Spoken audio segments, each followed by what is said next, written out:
Yeah.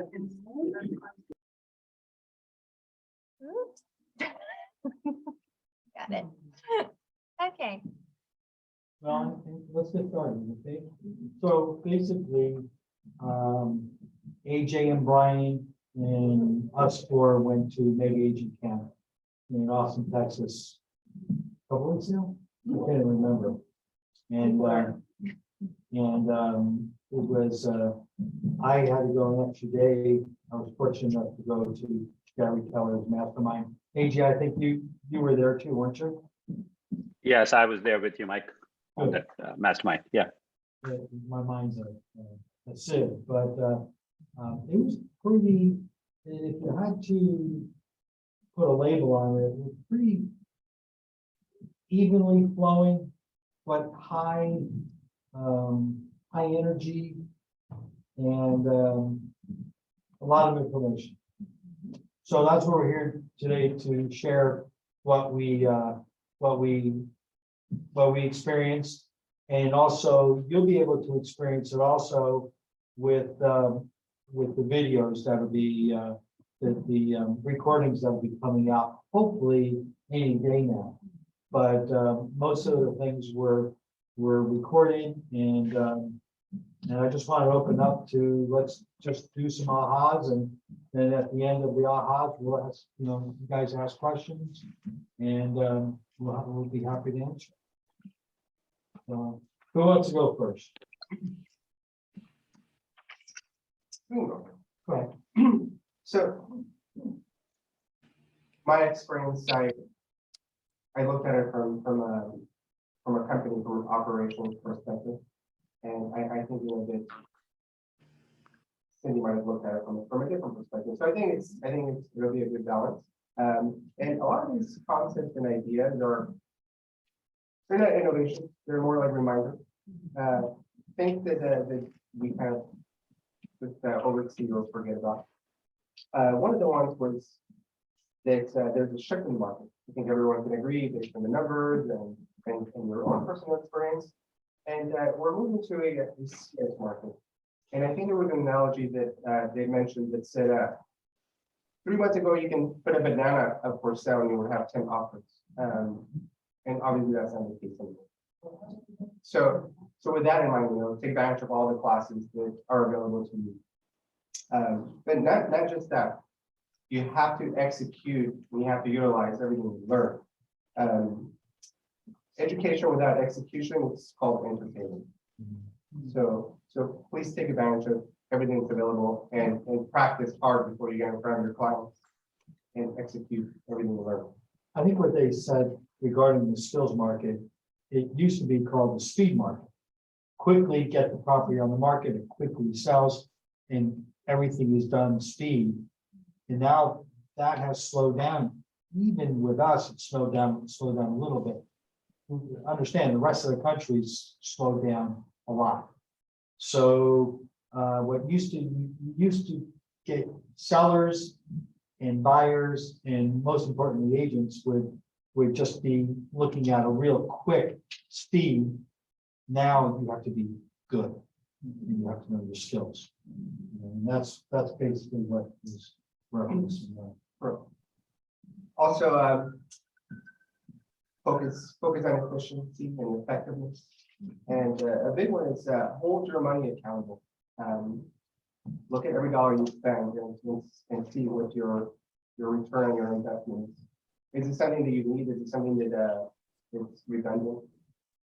They give an example, an analogy of playing that red light, green light with your money, and determine if those $20 you're spending, is that a green light, should you continue it, or red light, get rid of it, unnecessary. Sure. Can I say something? When I've been watching the panels at home, your voices are very low, so you speed up. Oh, louder. So it's very difficult to hear, so I kind of gave up. And the Zoom. Yes, that's at home. I So we don't need skills instead of speed. Volume instead of volume. So maybe we just do kind of around and stuff. Sure. So I took some really interesting pieces. They were talking, about a lot about when you go on listing appointments, you know, the language that you use is always important. And I really like that they were saying, instead of it being a listing price, it's a marketing price. Like, we're just kind of starting, you know, we're just gonna market it here, because sellers have in their head an idea of, well, this is the sales price, and that's, of course, now it's a lot less. For sure, right? The market is a little chippy right now. So, you know, basically, that was one of the things that I took away. Preparing your sellers that it's just a starting point, and that, yeah, it's And it can go either direction. trying to drive interest and demand and excitement about your listing. If you're not getting that, you gotta reevaluate. Change the mindset of the sellers. But Yeah. to me, it was always the marketing price, even 6 months ago, except we never had to do any. There was no marketing. Well, you didn't have to convince the seller that, or prepare them that, just because we have the price on the market here, you'll get this. Well, now, and no seller's ever going to complain about that, right? But now, it's reversed. And a lot of the places, even here, although it still shows over 100%, Yeah. you have to prepare your client for today, which is still the marketing price, Mhm. but you can get less. Yeah. And that's a big shift from what sellers were expecting 6 months ago. And I just had that conversation with my seller, and they're like, well, if we listed at this price, which seems to be in the comps for what the numbers I was giving them. If we get a little bit less than that, we'll still be kind of in the range. But if we start lower, he said, I'm afraid it'll go lower and then it'll snowball smaller and smaller. And so at some point, you just do what you want to do. This summer's been a little slow for me. So it was a good like kick in the butt for me to like remind myself that this is a job. And then, yeah, it's contact sport and those peers we saw there, they start early in the morning and, you know, when I'm out walking the dog, they might be done stuff. But you know, it's a different, they're really working hard, and those mega agents all have people supporting them. And they're leveraging themselves and other people in order to sell a couple hundred homes a year. A lot. It's a lot, yeah. It's a different market. It's a lot. Yes. Several hundred. Yes. Yeah. Several. It's shocking. They're bigger teams though, I'm assuming. I don't think it's just one person. Yeah. It's like an impossible team. You know, there are several teams that had numbers bigger than a whole office. Our office numbers were coming in second place to their team. With smaller, lower price points. Basically. Yeah. More units than we've sold in our office. They're big. And it's focused.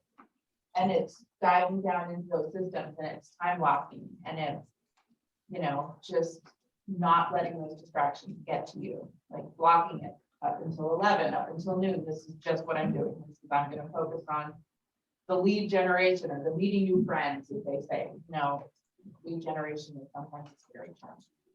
Boys, I don't want to forget about you. Brian? Brian, you want to go? Yeah, can you hear me? Yeah. Okay, good. Yeah, I had to switch over to my phone. My computer, I think, just had a cardiac event of some sort. So, yeah, I thought I'd quickly just kind of talk to, you know, what I love about Mega Camp really quick. You know, there are a few things, you know, a few reasons why I go every year. One, I think number one for me is just how much motivation I get from it. We've kind of just talked about it, but it's very easy to be in a market here where you can become pretty complacent with how high our sales price is. You can sell a few homes and feel like a rock star, but when you sit in a room and you're looking at people that are selling $1 billion or more, in sales every year. It really sets things, puts things into perspective. So I really love going there. Hearing from Gary is great as well. And then I'm always looking for a couple of action items. So when I'm there, I'm not trying to take in really too much. I'm trying to hear everything and just kind of come up with, okay, what can I change in my business? Because there is so much. And I think a couple of things that really stood out to me this year. One, was social media. That's something I've been kind of working a little bit more on lately for my business, and something I really want to put some focus on. And it was kind of refreshing to see how many people that were on that stage this year at Mega Camp that were like heavily into social media, some of them having that be their main strategy. So I like the idea that we're now as a company kind of recognizing that you can build an entire business using social. So I thought that was really cool. And I know that there are some really great some documents out that they put up that go over people's social media strategy. So we could probably get those out to people if there's anyone out there looking to do that. And then the other one was just, and I'm going to guess other people are going to talk about this, so I'll just touch on it briefly, was just how important it is in a market like this to be making offers for immediate response, which is that MOFR thing that you hear about. And that's something that I'm doing in my business, is going over all of my postcards, anything that I send out regularly that I may not have looked at in a while, and say, okay, is there something in here like a giveaway or an offer or a reason for them to pick up the phone and call me, or is this just information for them to read and throw away? And so that's something that I'm going back over in my own marketing. Those are the two biggest things for me in my business this year. That was a big thing. A lot of the mega guys were doing like big offering kind of. What was a sports, a game, wasn't it? Well, like everybody has to call on one day with a couple referrals, and they get a postcard and they get a reminder call. And then, if you call on this day between X and Y time, you get tickets for all the referrals that you do. But it was a frenzy for like wasn't it like a trip or something? I think something. They were big prizes, which motivates people to pick up the phone. AJ? Hey guys, can you hear me? Yes. So as I started looking back at my notes, I had like about 6 or 7 pages of notes. One thing was like sitting next to Mike in that Gary Keller event. I saw how many copious notes he took, and that kind of inspired me to take a few more notes of myself. So as I started looking, there's a lot of nuggets out there, but I think I want to focus back on how you, Brian, said, hey, what is the action item for me? And that's the biggest aha, right?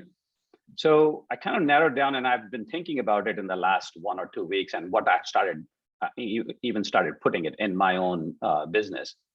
One thing that Gary Keller said is, hey, think very deeply about this business. You can't take this easy, right? You cannot say, oh, it's only a real estate business, right?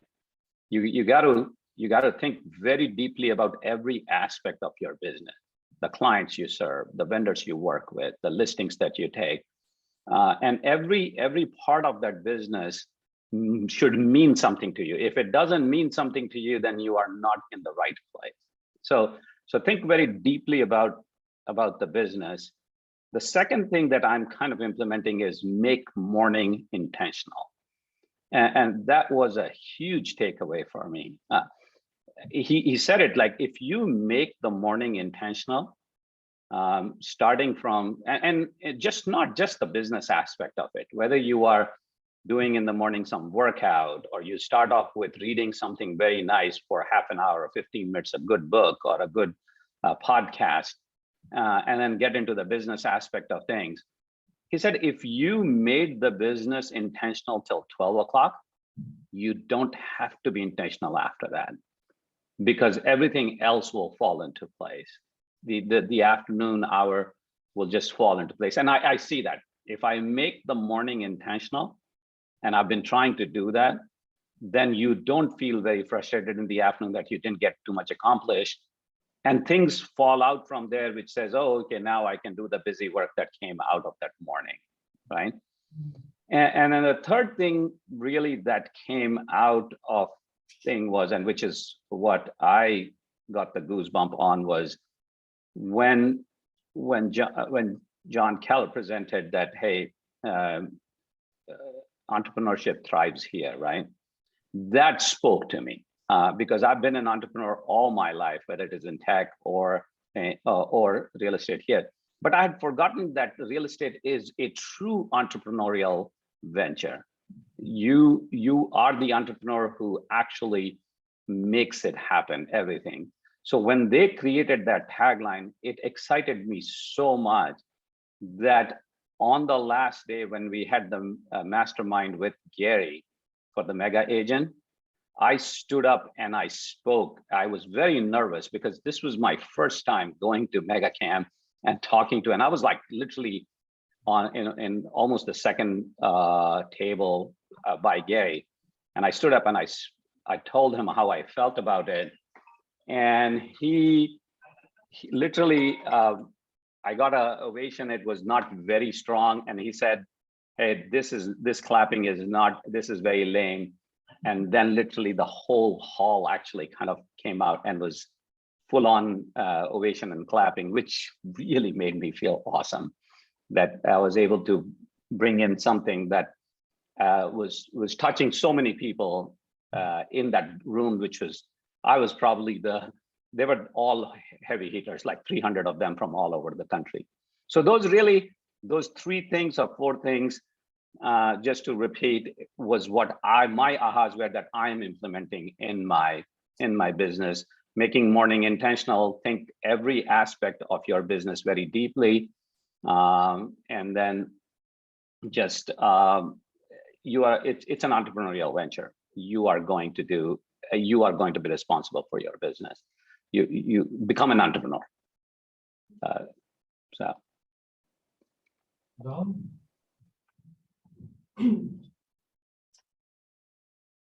I really like what AJ said.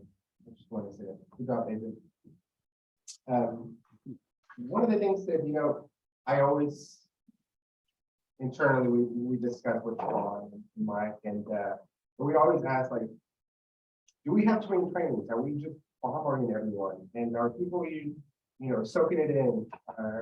Is there any value in these trainings? We have these conversations internally. And I heard something that was really, really cool. And again, you probably heard it before, but it has to do with learning a skill. So the first thing you do is you memorize something, whatever it is. There's some memorization involved. Then you internalize it. So you digest it, you understand it. You make something out of that memorization. And the last part, which is great, I really love. After you memorize, after you internalize, then you personalize, and you tailor that to whoever your client is, or your whatever you're going to be using that new skill for. And I wonder, how many of us do that with the trainings and the classes that we take. I know we take a lot of notes. Myself, I have pages and pages of notes, but do I go back and reread my notes and internalize all that? And then once I have internalized it, do I put it to use? Do I do anything with it? So it's a good reminder. So I just wanted to share that with you as a reminder. A couple things I got out of it is we're talking about expenses. And Gary Keller said, cut your personal expenses before you cut your business expenses. And that kind of struck home, saying, hey, you know what, there's a good use of money that needs to be spent, and cutting back the fat is in your personal life and not your business life. First. And then of course, and then you look at your business, but the first one is your personal. I actually really like this gentleman. He was on stage and he was talking, I don't know his name, I'm sorry. He was talking about how he was out with one of his buddies who happened to be, one of his clients, and they were at this beer garden. And he's like, no, there's so many beer here. He's like, you like beer? And he's like, yeah, I like beer. And He's like, I wish I could just taste all the beer, like, but I'd never get out of here if I tried to taste all the beer, because I can pass it on the floor, right? So that was kind of an epiphany for that gentleman who was an agent to start doing events, not so much like events that are like home buyer seminars or, you know, this kind of seminars, like seminars or teaching things, but to make those events personal and make events that speak to you and show your character. And if that's something that you enjoy, like his events, like he started out with like maybe 40 or 50 people. I think he had it that the last one he said like 400 people who, because they just word of mouth, you know, you tell your friend and I mean, you're still a realtor walking through a room full of people who are thankful and want to say thank you to you. And that's FaceTime, you know, but it's not like a weird, awkward, hey, come to my seminar. And it's just a lot more personal. And I think that I got that as a theme for sure. It's a summer picnic too, right? A summer picnic, and one guy was like, be the Google in your town, like, you know, be the Google for your clients, have them want to, you know, not go to Google and just say, you know, I want a really great pet groomer. You know who might know that? You know, Mike might know that. Let me call Mike or let me text Mike, you know, or they know so many people. Be the Google for your clients, for your friends, you know, and it's just gonna end up coming back tenfold. It's all about coming from contribution. You know, they even said, you know, help your vendors out with their systems. So much of our business is systems, right? How do we manage our database? How do we manage the drip system? How do we, you know, how many emails do we want to send out, you know, and strip on people, whatever. Help those contractors that you work with on a regular basis. Help that plumber who's, you know, maybe struggling with his invoicing system or whatever. Come from contribution and assist those people that support you. And then, you know, maybe when there's a referral, they think of you because you were kind and helped them. They had people there that had spun off businesses, so to speak, that goes along with what AJ was saying. There was a woman up there who, an agent who, I guess in her area, the sellers wouldn't, staging just works differently than it does here. And so she started something called, it's KW Style by Design. And she works with designers now and she'll help sellers stage buyers if they, like, I don't know what to do with this room, but those designers make storyboards with active links to buy product. So she, as she was presenting, she, you know, the program you can sign up for, but it's something that you can share with your clients that, hey, you know, if you need help with designing, I have a team of designers that I work with. Value proposition. Yeah, value proposition. And I can help you with that. And they make, you know, different, you know, mid-century modern, farm, house, different things, and they're recreating boards. I listened to their webinar after the fact. It's like they make 20 new boards every week just to keep on trend. Yeah. There was that, there was this guy from Cleveland, I think, who was at a listing appointment and the seller said, what would you buy? Buy my house from me. And so he started in his area, like, don't want to call it an iBuyer program, but that, like, how could he do that? The guy said, buy my house for me. So he had to go figure out how to get a loan, you know, do the whole process and buy the house. And so he started this company in Ohio to do that. And he's presenting it to us and it grow my business. And when we roll it out, then you'll be able in your listing proposition, your presentation, say, well, here's what we would buy your house for today. And if you invest the money, you know, there is the marketing. And he purposely said to his client, don't do this. Let's sell your property on the market, but in that case, the seller didn't want to go through the process of selling. So what the agent did was, okay, here's an alternative, but I don't recommend it. Yeah. Because I think we can get a lot more money on the open market. So he protected his client in a fiduciary manner, but still provided an option for the seller. It was so great to see the out of the box thinking instead of just going down the same realtor. Yeah. Plan. Yeah. Well, and I like the gentleman, or maybe it was a lady, who said, you know, that staging, a staged house sells for 6% more than an unstaged house, you know. Hey, Mr. Seller, do you want to sell your house for free? You don't even have to pay me, look, because I'm gonna stage your house and that's gonna get you your commission back. You know, it's all in the presentation. I think it's pretty common. Would you agree that most of the listings that we see are staged if they're not occupied? Is Most of it the pretty, time. pretty? Yeah, 100%. Yep. That's my question. So a couple of things I wanted to add as I was thinking and I was listening to Cindy and Shirley was that the mega camp format, and I don't know, Brian, you and Mike, you guys have gone there many a times. It was very compressed. I heard it was used to be longer. Now it was a day and a half or so.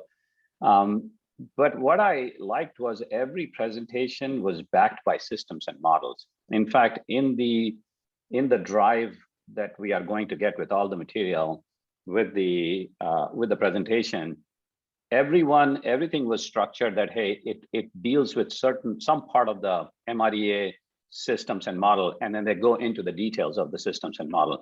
So it was really presented as a cookbook or a recipe book for you to follow, whether it was lead generation, whether it was hiring, whether it was transaction management. All of those things had those systems and model behind it. The other thing was that there was pretty much a takeaway at every level. So if you're starting out as an agent, there was a takeaway. If you are somewhere like, you know, where you want to expand the business, there was takeaway. As Brian said, he's running a set of business, but now he wants to see what better he can do with his business, whether it's social media or something else. So there was takeaway at every level. You just had to pick what takeaways you're going to take. I mean, what takeaways you're going to take from that from the stuff. And then the last thing, especially somebody like me, was there were some sessions which were about giving back. And I felt really good that being a real estate agent, how much opportunity I have of giving back. There's this one presentation about a real estate agent, and I don't know where it was. I think, Mike, you were with me, which was about these loaves and mobile loaves and fishes. And the guy's dedicated his life after being a real estate agent to create houses for homeless people, and has raised like $150 million from donors. It overwhelms you as well as it humbles you that how much good you can do being a real estate agent. So again, a few more takeaways and ahas. That created development of almost like a little city for the homeless. And it was in Texas. Outside of Austin, yeah. Right in the Austin city, yeah. You know, one of the underlying messages throughout the whole mediation camp that I got out of it was get back to the basics. And that led on to who told you to get out of the basics. So, you know, get back to the basics. You know, scripts, when we practice scripts, well, that's really conversations. So change that word script to conversations, and don't practice it on your clients. Practice it so that you know what you're going to be talking about to your clients. You know, what Zalo said, we went from the speed, skill set, you know, skill market, a fast market to a skill market. Scripts are part of it, and it's just practice. And don't do it on your clients and role play. Well, and a script is only something that you say over and over again. That was something that Bold taught me, because I was always resistant of scripts. And I explain to my mentees all the time, I'm like, I know it sounds like it's a phony thing, but anything that you are repeating over and over again, or that you can call on quickly, to help drive home a point or help to, convince, or an objection or any of those things. It's a script, but it's a conversation. Exactly. I mean, but it's just, you say the same thing over and over again, it just gets in your brain, but don't practice it. Practice on those off city leagues. Do that. I got a question for you though, regarding the scripts and such. At camp, did they talk about what the shipping market, what kind of lead sources and maybe start focusing on? Like for me, I used to do physicals and expireds. Last 2 years were rough on those because physicals could sell on their own, there wasn't enough expired, but now that's coming back. So I was focusing on that, some absentees as well. So I didn't know if they discussed that. Obviously, social media is very. They did talk about physicals and expires a lot. I remember hearing that. We're getting those now, right? Physicals don't sell as much and now homes are expiring, so. But the one gentleman said, like, he broke it down that he just kept calling, and touching base and not being like naggy, but he just kept touching base and he said, well, how much time are you told, hey, Mr. Seller, how much time are you spending on this? What's your hourly rate? Figure out what your hourly rate is. And he's like, well, what do you mean? He's like, well, how much do you think that you're worth an hour when you're out here, meeting clients and letting people in, and how much is your time worth? And he literally like sat there and did the math. And he's like, it's cheaper to just hire me. Because look at, even with my 6% commission or my 5 or whatever, I'm still cheaper than what you've already done. And that was kind of an aha, like, I don't call it biz post myself, but that, just the fact that a lot of these my dad was a bizpo, and I'm like, oh my God, stop. But he was cheap. Like, I'm not paying those guys. I'm like, fine, whatever. But it was really interesting because he's an engineer. He's all about the numbers. He's all about the data. And that really hit home for me as soon as he said that, lay it out, do the math, sit there and do the math with them. Well, actually, it brought up the return on investment versus the return on the energy. So. Yeah. Because still nothing was happening to that guy. Because he was still trying and suffering. And I think the agent actually went and knocked on the door. And just kept going back. Yeah. His door. Yeah. He wasn't calling, so he was face to face. Yeah, I think that's true. Yeah. But it was consistency and persistent. I thought with the theme as well. Just keep at it. Just like our kids do with us. Where aren't you? So overall, it was condensed, and maybe that's why I liked it. But I thought this was one of the best camps that I've ever been to. I agree. I was really impressed. Yeah. I mean, I have nothing to compare against, but I liked it because it was so compressed and you could get so much out in a day and a half, and it was backed by systems and models, which is the best part I like. Yeah. And they had a couple of years to practice, right? So they made it right. I do expect, and this is a plug for family reunion. They announced the dates, February 18th to the 21st down in Anaheim. So it's probably one of the closest conventions that we can go to. Therefore, time, money, expense is probably going to be one of the better ones. I'd certainly rather get a drive down there or a 1 hour flight than going 5-6 hours to Orlando or back east. Yeah, very excited that family reunion is in Anaheim because it's so doable, much more doable for our agents and for our office. Yeah, and you can sign up now. So I'm definitely signing up if Cindy, Brian, and Shirley are signing up. No, well, I'm forcing them to sign up because I had so much fun with them. Oh no, I'll definitely be there, and I'd highly recommend it to anybody. It's also a fun convention. It's a little bit different than Mega Camp in that it's not as condensed, but you can also really get down and dirty with like the very specific things that you're interested in as well. So they have the breakout room, so you could be interested in, okay, I want to go to a specific panel that they're just talking about farming in a specific way. And you can find that breakout room and get that information and actually be able to meet those people and talk to them and pick their brain a little bit sometimes. So definitely a great time for sure. Hey, I forgot to mention one thing. We kept hearing a lot, and Brian, you mentioned this, is about we do such smaller numbers, much higher price point, and I think Mike mentioned this too.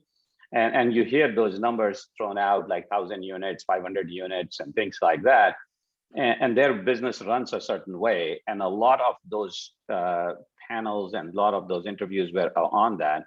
So I was more interested in are there any differences? Are there like-minded people who do higher value, which parts of the country? So I am actually now in contact with 3 or 4 agents who are in the same situation, and they're doing very good business. One is in Northern Virginia, Maryland, one is in LA, and myself. And I'm trying to put a mastermind so that we can get good ideas going where the transaction count is less. Because for us, losing one transaction means we're gonna, I mean, that's a big amount of money for us. So how does that, and whereas when you're doing 500, if you lose one, it's okay, or 2, it's okay. So that's something that came out because we started, I started talking and really asking questions like, hey, is it different? Should we approach it a little differently? Business remains the same, but do we approach it a little differently? Yeah, lost opportunity hurts more. Yes, absolutely. You know, and so we have to go very deeper into our relationships, right? So for And practice.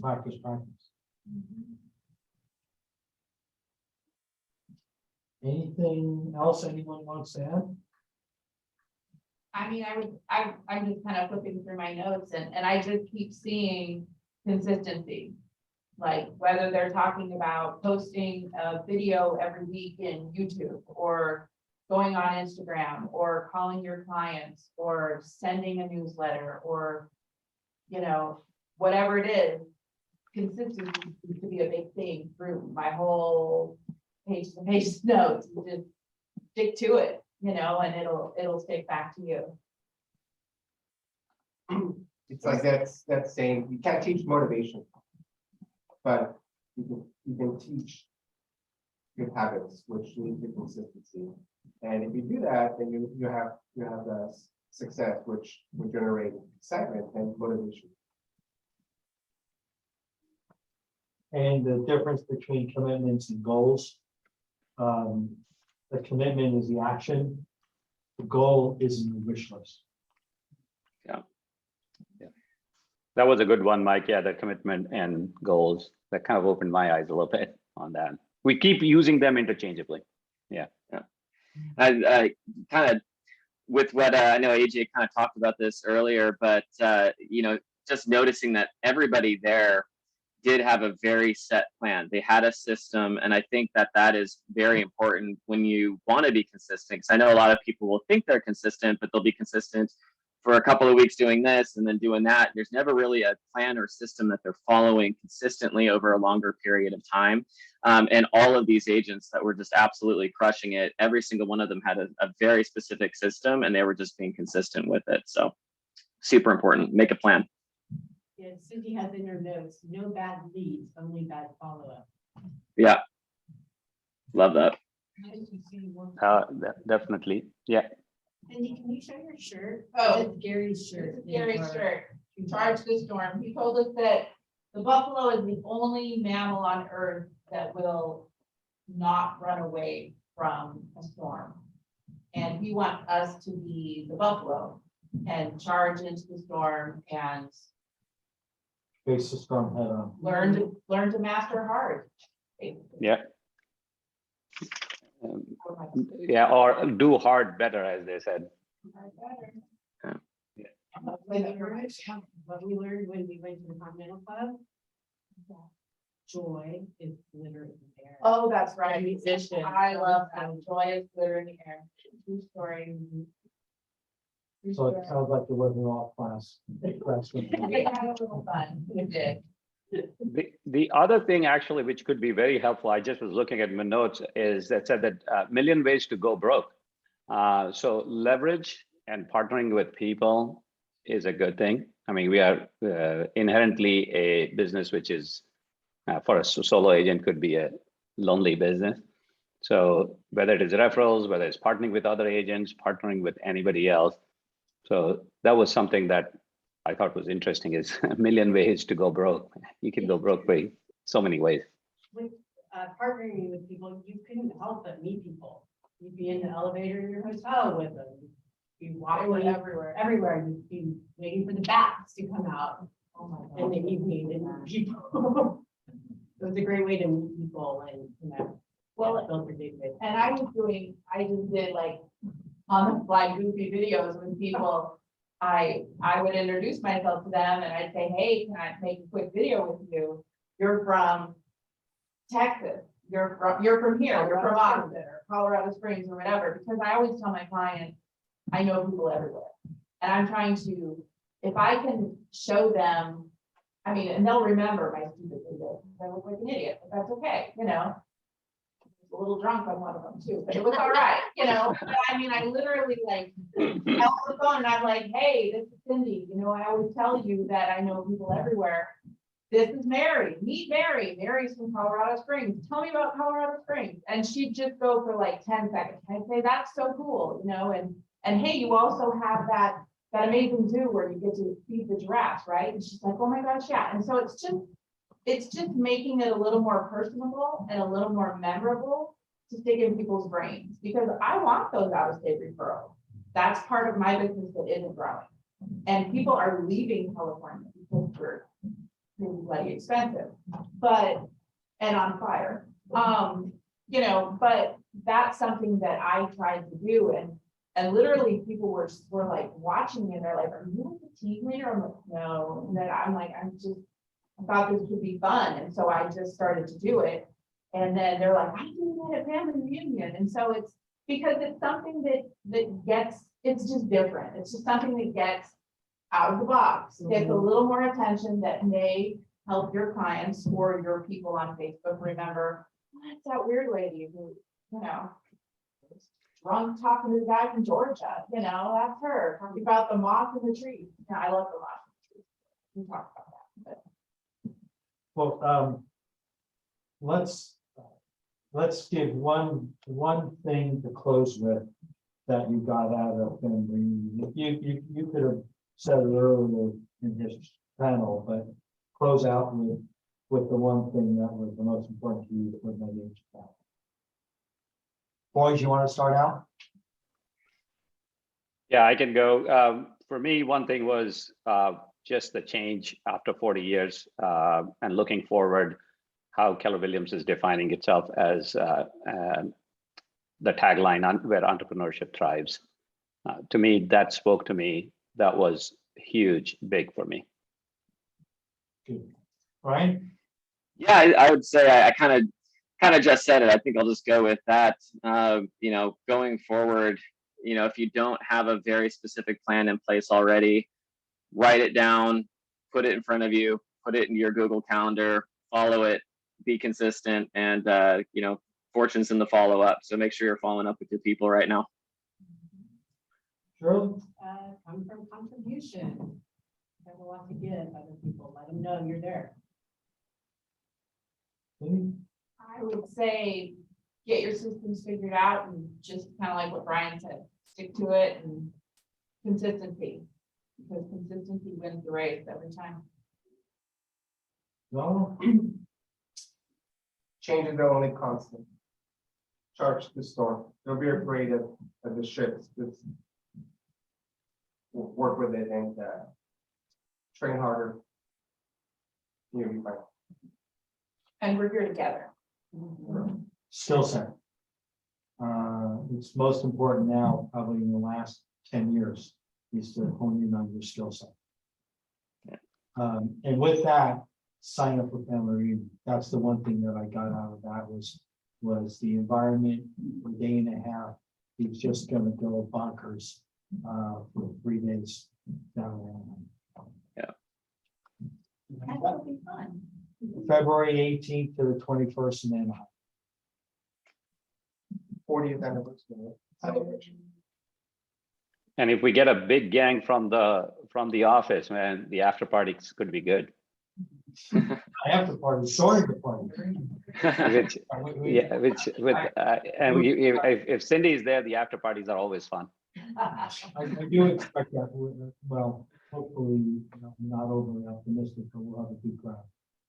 Big crowd down there. That will have a lot of shows. Guys, any questions before we wrap this up? Thank you for allowing us to just kind of spew out everything for February, for Mega Agent Camp. And look forward to seeing everyone at our next big event. Thank you very much. Thanks, everyone. See you guys. Bye. Thank you, guys. Bye.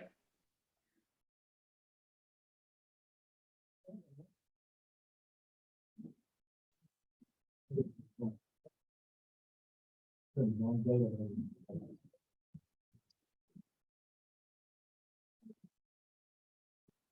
I gotta do that to account.